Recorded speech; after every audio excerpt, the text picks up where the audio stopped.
Ray Beckett lleva 45 años buceando en la bahía de Monterey. Empezó como cosechador comercial de kelp en 1978. Su barco tenía una cuchilla giratoria montada en la proa, una hoja horizontal que rasaba justo debajo de la superficie, cortando los primeros 2,5 metros del dosel de kelp mientras el barco avanzaba. El kelp cortado flotaba a la superficie y lo subían a rastrillazos hacia la cubierta. Las barcazas lo llevaban al sur, a plantas de procesamiento que extraían alginato, el espesante que lleva tu helado, tus cosméticos, el papel de tu impresora. En 1985, Ray Beckett se detuvo. No porque se retirara, sino porque ya no quedaba nada que cortar. El kelp había desaparecido. Se ponía el equipo, descendía 9 metros, recorría el fondo de la bahía de Monterey y no encontraba nada. Roca gris, erizos morados de un extremo a otro de su inmersión. Sin dosel, sin peces, sin movimiento. Se dedicó a dar clases de buceo en su lugar. Pensé que así era el mar ahora, me dijo. En 2019, Ray Beckett regresó. Un colega le había dicho que ciertas zonas de la bahía estaban cambiando. No le creyó. Aún así se equipó y descendió. A 9 metros lo vio. Una nutria marina flotando en la superficie sobre él. Sobre su pecho un erizo morado. La nutria estiró la pata bajo su cuerpo, sacó una piedra plana que había cargado desde el fondo y la balanceó sobre su estómago. Después golpeó el erizo contra la piedra.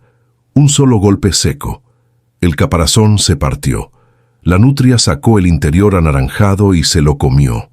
Tiró la concha. Fue por otro. Debajo de la nutria, kelp. 12 metros de altura, meciéndose con la corriente.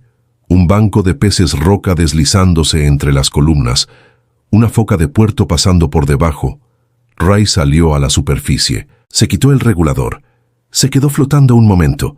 34 años sin ver kelp en la bahía de Monterey. Un solo animal. 34 años. Para entender lo que significaba esa nutria, hay que entender lo que había existido ahí antes. Antes de que el comercio de pieles marítimo llegara al Pacífico Norte en 1741, se calcula que había 300,000 nutrias marinas a lo largo de la costa del Pacífico, desde las islas aleutianas de Alaska hasta Baja California.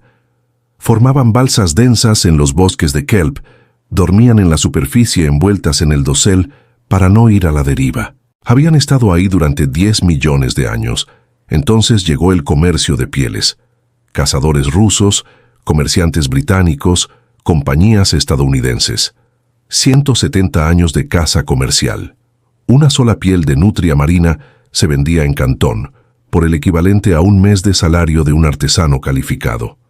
El incentivo era enorme. Para 1911, cuando un tratado internacional finalmente detuvo la matanza, la población había caído de 300,000 a menos de 2,000 animales, dispersos en pequeños grupos por todo el Pacífico. 170 años. De 300,000 animales a 2,000. En la costa de California específicamente, la subespecie con la que Ray Beckett creció, el número era 13. Esto es lo que nadie dijo el día que se firmó el tratado en 1911. Los gobiernos que lo firmaron habían protegido a los animales. No habían pensado en lo que esos animales hacían. No solo habían perdido a las nutrias, habían perdido el océano.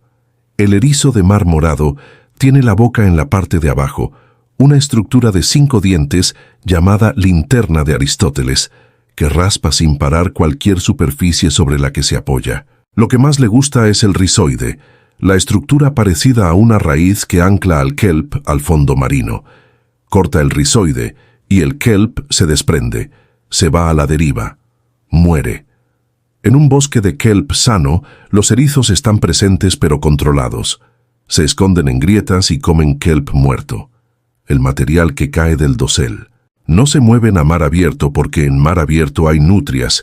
Quita a las nutrias y los erizos salen de las grietas. Avanzan en mar abierto en lo que los biólogos llaman frentes de alimentación, agregaciones densas que se mueven lentamente por el fondo marino, raspando todo a su paso. Un frente de alimentación de erizos morados puede dejar media hectárea de kelp reducida a roca pelada en menos de una semana. A eso se le llama yermo de erizos. El fondo queda plano y morado. El agua está anormalmente clara porque no hay nada vivo en ella. No parece destrucción. Parece que no hay nada. California perdió el 90% de sus bosques de kelp costeros entre 1900 y 1980. No por el calentamiento, no por la contaminación, por la ausencia de un solo animal que había controlado a los erizos durante 10 millones de años. ¿Y qué desapareció junto con el kelp? Los peces roca que se escondían en el dosel, el bacalao ling que cazaba entre las columnas, las focas de puerto que descansaban ahí, los lobos marinos que perseguían presas entre el kelp. El 25% de todas las especies comerciales de peces del Pacífico usa los bosques de kelp como criadero. Cuando el kelp desapareció, los barcos pesqueros dejaron de salir. Cuando el kelp desapareció, el océano se quedó en silencio. Para los años 70, los biólogos marinos de California ya habían documentado el colapso y tenían un plan. Iban a replantar el kelp. Equipos de buceo universitarios anclaban kelp juvenil a discos con peso en el fondo marino. El Estado financió máquinas de siembra submarina. Los investigadores hicieron pruebas de campo en varios puntos de la costa. En las zonas tratadas, el kelp arraigaba por unas semanas, a veces unos meses. Después los erizos lo encontraban, siempre. Para 2015, el Departamento de Pesca y Vida Silvestre de California aprobó un programa de $20 millones dirigido a los peores yermos de erizos. Equipos de buzos capacitados descendían con martillos y aplastaban erizos a mano. Retiraron millones de erizos de cientos de hectáreas. En las zonas despejadas el kelp creció. En 18 meses los erizos se habían recuperado. Regresaron más rápido de lo que los equipos de buceo podían retirarlos. Un informe estatal de 2021 concluyó que la remoción manual no es una solución escalable para restaurar los yermos de erizos en la costa de California. Lo que el informe no dijo, pero los datos sí implicaban, era que habían estado tratando el síntoma. Nadie se había preguntado qué se suponía que debía comerse a los erizos. En 1938, un pequeño grupo de nutrias marinas fue avistado cerca de Big Sur, al sur de Carmel, en la zona del faro de Point Sur. 13 animales. Habían sobrevivido al comercio de pieles escondiéndose en el kelp mar adentro, sin acercarse nunca lo suficiente a la costa como para que los cazadores los vieran. Durante décadas, la mayoría de los biólogos marinos creyó que la nutria marina de California estaba extinta. No lo estaba. Se estaba escondiendo. A esos 13 animales se les dio protección estatal y federal, y se les dejó en paz. Comieron erizos. No porque alguien se los ordenara, no porque un biólogo estudiara el problema de los yermos de erizos y concluyera que el control de erizos vía nutrias era la prioridad, sino porque las nutrias comen erizos. Llevan 10 millones de años comiendo erizos. Saben exactamente dónde se esconden. Saben cómo partir el caparazón.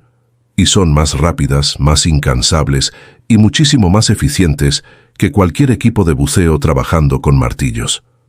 Los científicos que observaron lo que pasó después le pusieron un nombre: cascada trófica. Pero ponerle nombre no lo explica. Esto es lo que en realidad se ve. Paso 1. Patas. Una nutria marina desciende 9 metros. Usa sus patas delanteras, no las garras, sino las patas, acolchadas y hábiles, con movimiento independiente de los dedos, para desprender un erizo morado de una grieta en la roca. Lo mete bajo el brazo. También toma una piedra plana del fondo marino. En la superficie, coloca la piedra sobre su pecho. Usa al erizo como martillo o a la piedra como yunque, según cuál sea más dura, y rompe el caparazón con 2 o 3 golpes. Saca las gónadas y las huevas con las patas delanteras. Come. Tira la concha. Una nutria marina come el 25% de su peso corporal cada día. Con un peso promedio de 23 kilogramos, eso equivale a poco más de 5 kilogramos de alimento, alrededor de 50 erizos de mar. 50 erizos. por nutria por día, todos los días. Paso 2, estallido.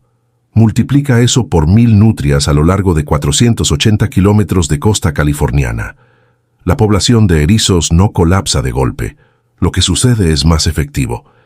Los erizos que sobreviven aprenden que el mar abierto es peligroso. Se repliegan. Vuelven a las grietas que habían abandonado cuando las nutrias desaparecieron. Dejan de moverse. Dejan de formar frentes de alimentación. Dejan de comerse los rizoides. La sola presencia de las nutrias cambia el comportamiento de los erizos antes de cambiar su número. Los frentes de alimentación se disuelven. Los rizoides quedan intactos. El kelp empieza a crecer. Paso 3. Crecimiento. El kelp crece 60 centímetros al día en condiciones óptimas. Una sección de fondo marino, que en marzo era un yermo de erizos, puede tener un dosel de 6 metros para junio. Un dosel completo de 12 metros para agosto. El dosel filtra la luz que llega abajo, lo que reprime aún más a los erizos, lo que permite que crezca más kelp. El sistema se acelera. Paso 4. Regreso. Los peces roca entran al dosel en la primera temporada. Los bacalaos ling lo siguen. El cabezón, el señorita, la perca de kelp. Las focas de puerto regresan a descansar sobre el dosel en la superficie. Los lobos marinos empiezan a cazar entre las columnas. Aves costeras, achichilique, cormoranes, reaparecen a lo largo de la costa, dentro de los 2 años siguientes al establecimiento de las nutrias en un sitio. Especies que habían estado ausentes de tramos de la costa de California durante 40 años, regresaron a los 5 años de la llegada de las nutrias. No porque alguien las trasladara, no porque alguien les preparara el hábitat. Olieron el kelp y llegaron. Paso 5. Captura de carbono. El kelp es un sumidero de carbono. Un bosque de kelp maduro absorbe dióxido de carbono a tasas comparables con las de un bosque tropical templado en tierra firme. Cuando el kelp muere al final de su ciclo de vida, se hunde. El carbono que absorbió se va con él hasta el fondo marino. Se queda ahí, atrapado en el sedimento, fuera de la atmósfera durante siglos. Un estudio publicado en la revista Science en 2023 calculó que la recuperación de la población de nutrias marinas de California había capturado una cantidad de carbono con un valor de entre 1.000 y 8.000 millones de dólares en los mercados de carbono. Entre 1.000 y 8.000 millones de dólares solo en carbono. A partir de 13 animales a los que el estado de California le dedicó apenas unos cuantos dólares en trámites de protección para catalogarlos como especie protegida en 1938. 13 animales.